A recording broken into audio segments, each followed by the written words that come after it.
Hello and welcome. This is Jennifer McGuire and I'm glad you're here.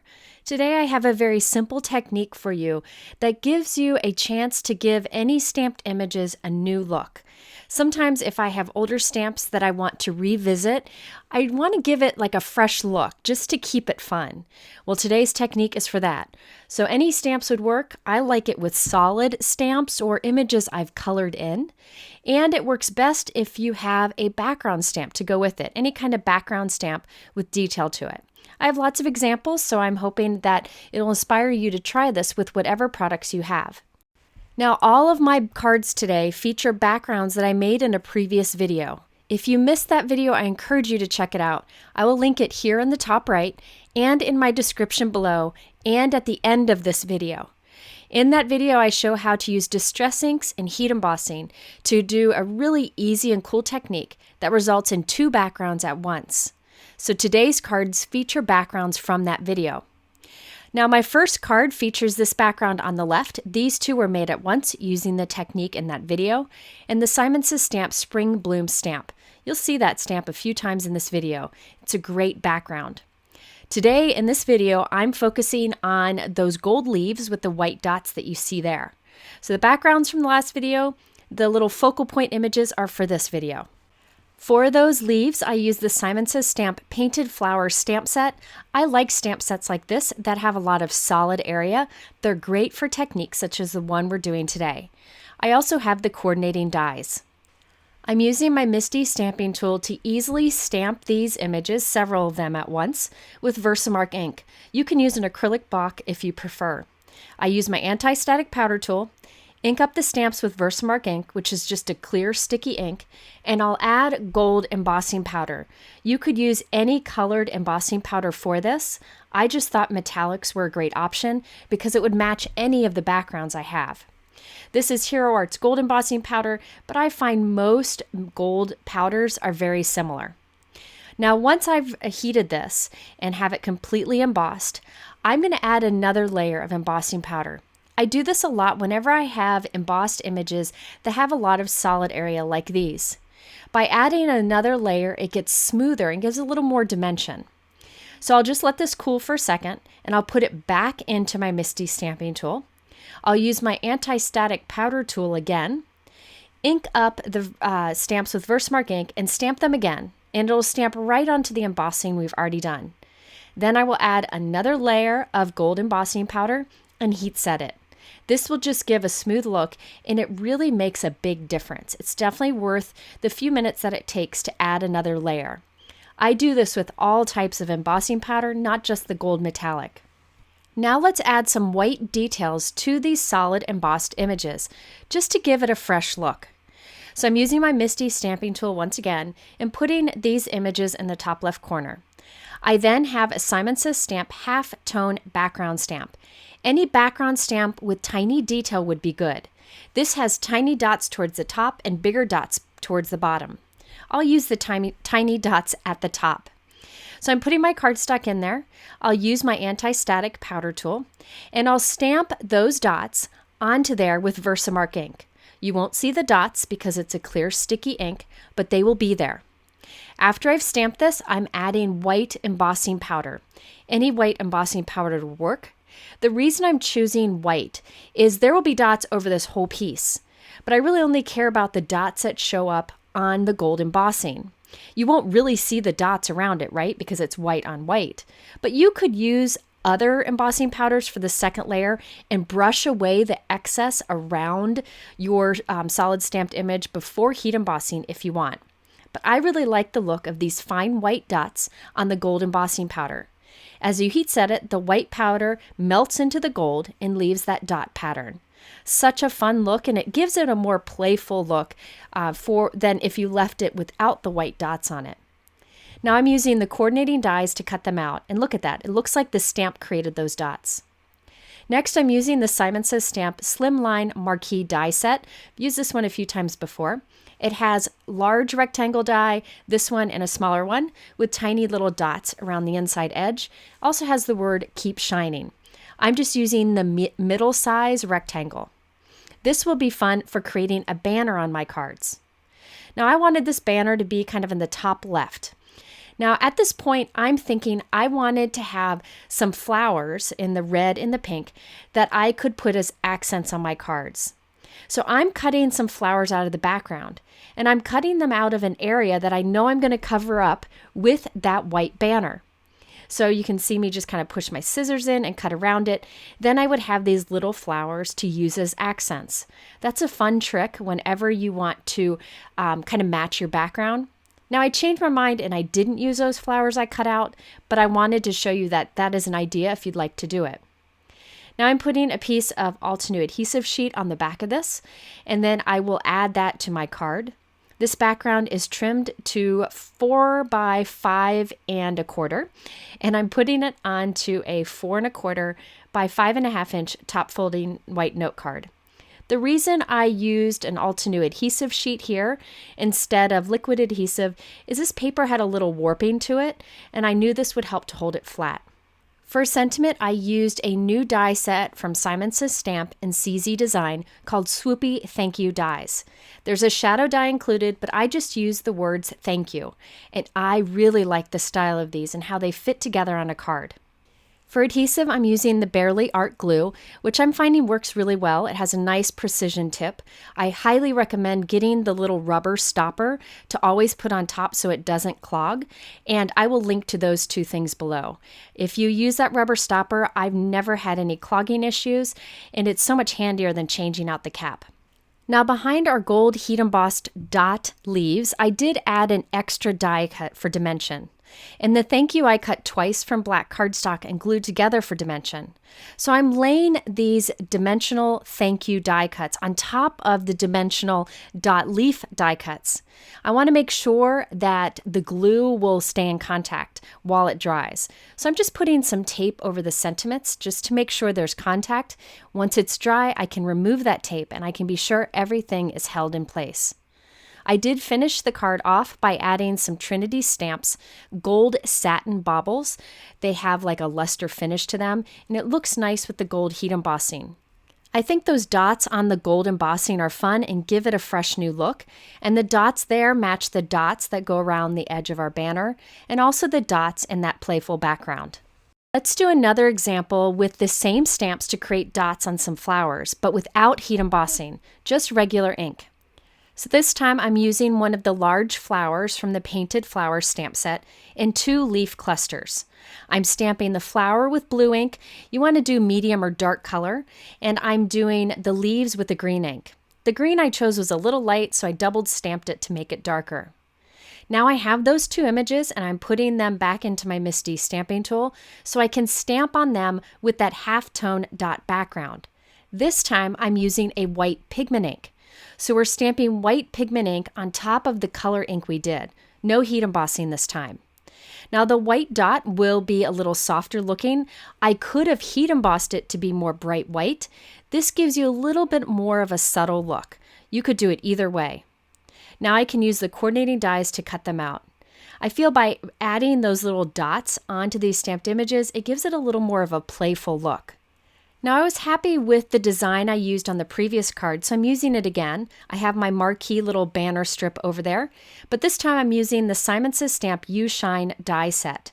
So one die cuts the shadow for you with the word shine cut out, and the other die cuts the word you. I love this style of this and highly recommend this die set. I think it's a great sentiment too. Now I cut the You Shine piece with white cardstock. And I'm putting a little white cardstock strip behind the word shine since those letters are open. I then cut it from black glossy cardstock and I'm popping in each of the letters for shine. So each individual black shiny cardstock letter. I love this inlaid look and this die is great for that. I also die cut the word you from black glossy cardstock to glue on top of the shadow. Such a fun die design and I hope they do more like this. So I assembled all of those pieces onto my card. It's a 4 1/4 by 5.5 inch card. You can see my flowers and leaves have white dots on them. Again, I just did white pigment ink, so it's a little subtle, but you could white heat emboss if you wanted dimension or for them to stand out a bit more. I also added some Trinity Stamps Something New pearls. Now this background I once again created in that last video, which I've linked to, but I wanted to mention that that bottom color on there, that is the new Distress ink in the Salvage Patina, which is definitely my new favorite, and I think it works really well with the Twisted Citron that I used on the top of this card. Now that we've done a couple examples of adding white detailed stamping to solid images, let's do the same but on an image that we stamped and colored in. So we're going to give this bird a little spring flower detail. The bird is from the Simon Says Stamp Spring Bird stamp set, which I've used before in a video, and I'll link here on the top right. I really like this stamp set. So I'm taking one of the birds and stamping it with black ink at the top of my MISTI, and I'll leave the stamp in there. Now I'm going to off-screen color in that stamped image with some Copic markers. You could use any color medium you want, doesn't matter at all. I now have the Simon Says Stamp Spring Flowers background stamp. I've used this one in a video also, same one linked up there. On this I will stamp with white pigment ink. So we're stamping this detail background with white pigment ink onto our bird. However, when we do that, we cover up some of the black outline here and there. So I'm putting this back into the top of my MISTI stamping tool and stamping the bird again with black ink. It'll line up since I haven't moved my image at all. And that makes the outline crisp again. So now we have a colorful bird with that white pattern on it, that white floral pattern, which will match our background. And I just think that is so cute. Now it would be more impactful if we stamped this on a larger image, but I wanted to show you it even worked for small images like this. Now I'll use the coordinating die to cut it out. So I did a similar design to what I've done before. I have that marquee rectangle, the swoopy thank you, which I cut from black cardstock, and there's our little bird. Now that background is from my previous video, and notice that that background stamp is the same that I used to stamp on my bird, so it helps tie this simple card together. So think of any large image you stamp or you stamp and color in. You can add some white detail to it using a detailed background stamp. You could use a text background, dot, stripe, or as I did here, a really detailed floral background. Okay, my next example actually uses the white detail stamping trick in two ways. Once for a heat emboss sentiment and once over a stencil for the background. Let's do the heat emboss sentiment first. This is the Simon Says Stamp XL Greetings 2 bundle, which I've used quite a bit.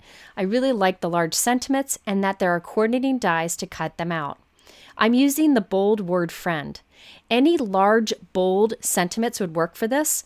You could even use large alphabet stamps. So I'm stamping the word friend with VersaMark ink, and I actually stamped it twice. Since I already have my cardstock here, I might as well make two at once. I then add silver embossing powder to both. I find it's always good to have extra sentiments on hand. I put them in my extras drawer and they're ready to go in the future. So I will heat set this, and then once I've heat set it completely and let it cool, I'll repeat the process for a second layer of silver embossing, just like I did at the beginning of this video. If you've never tried doing a double layer of embossing powder, I highly recommend it. The difference is beautiful. Now it's time to add some white detail stamping. So I'm using the Simon Says Stamp Diagonal Stripes background stamp. As I mentioned, stripes are great for this. Using my anti-static powder tool, and then I'll stamp the stripes on top of our heat embossing with VersaMark ink. Now I would have done a double layer of VersaMark ink if I wanted really solid white stripes on this. If you do a double layer of the VersaMark ink, you're more likely to get into the dimension of the letters. But I went with only one application of the VersaMark ink so that my white stripes would look a little imperfect. I thought that would be a fun way to kind of change up the look. So now I will heat set this and we'll have white stripes on our silver letters. Now, of course, the white stripes are around the silver letters too, but you really don't see them. If you don't want them there, you could use a fine brush to brush away the excess powder from around the letters before you heat set. So now I'll use my coordinating die to cut it out, and I love the new look we gave to that friend word by adding the white stripes. Okay, now let's add some fun detail to a stenciled background. Now here are two backgrounds I made in that previous video. The one on the left, this darker one, I'm saving and I'll use on my next card. You'll see that in a moment. Right now I'm going to use the lighter one here on the right, and I thought it'd be fun to add some detail to those colorful flowers and leaves by stamping over the stencil. So before we stamped on top of stamped images, this time we're stamping on top of a stenciled image. So I'm taking my Simon Says Stamp Rose Bouquet stencil that I used to create that background and lining it up with the pattern that we've already done. So you can see how it lines up easily. I have a sticky mat and my MISTI stamping tool to hold my paper in place, but you could also tape it. So we line up the stencil and now we're stamping over the stencil. For this example, I decided not to use white. I decided to use a colored ink to show you that that is also an option. I have the Simon Says Stamp text background in the thank you message. They have a variety of text backgrounds and I like them all, but I thought thank you would be good for this friend card. So I'm stamping this with Hero Arts Ultra Pink ink, which is a darker pink, and I really want to press down on this. The reason is you want to get that stamping into the nooks and crannies of the stencil. So I'm repeating the process to get as much of that image to transfer over the stencil as possible. You really want to choose a stencil with open areas for this so more stamping can get into the nooks and crannies. So now check it out. We just added a little bit of interest to that simple background. To finish off this card, I took another one of those Marquee rectangle die cuts and I cut it in half. I really like that dotted border. So I'm gluing these two pieces to the top and the bottom back of our inked piece. And that just letting a little bit of that border show. So now you can see that little dot border. I love taking dies that have any kind of interesting edge and using them to create borders instead of shapes. So here I took a rectangle and I cut it in half to create two separate borders. Then I can trim off the excess and add this to a 4 1/4 by 5.5 inch note card. After trimming off the excess, I added my friend die cut to the center, the striped one we created before. And I also added a sentiment strip on top of it that says "You've been on my mind." That's a Simon Says Stamp pre-printed sentiment strip. I also wanted some accents on there, so I die cut some pink flowers and added silver gemstones to the center. I like adding the detail to that background and to that bold sentiment, just to give the look of layers. It's a fun way to change up the look of something you've already used. Here's the mini flowers and leaves die from Simon Says Stamp that I used to create the little flowers. Now this last note card takes several of the different ideas from this video and uses them together. On the background, I stamped over the stencil with the text background stamp, but I used white pigment ink this time on the colorful background. It really adds a lot of interest. I also created another gold embossed leaf and added those white dots as we did before. This time I only used one leaf and I added the sentiment on top. The U is from the Swoopy Thank You die set that I showed you earlier. And the Forever Grateful For is from a sentiment strip from Simon Says Stamp. I also added more of the Trinity Stamps gold satin baubles because it matches the heat embossing. Now that little scallop frame is from the Simon Says Stamp Chunky A2 rectangle dies. I like these because it's something interesting instead of just a regular rectangle. There are many in the die set. I used the smaller one for this card. So there you have it, a pretty short video for me, but just a new way to add some stamped detail onto your stamped images to give it a new look. This is a great way to stretch your supplies and I encourage you to try it. If you're interested in anything that I used here, it's linked below in my YouTube description. You can also go to my blog by clicking at the top right at the end screen here. In the middle are a couple other videos, including the one where I created all of these backgrounds in case you want to check that out. Thanks for watching. Have a wonderful week, and I'll be back soon with another video.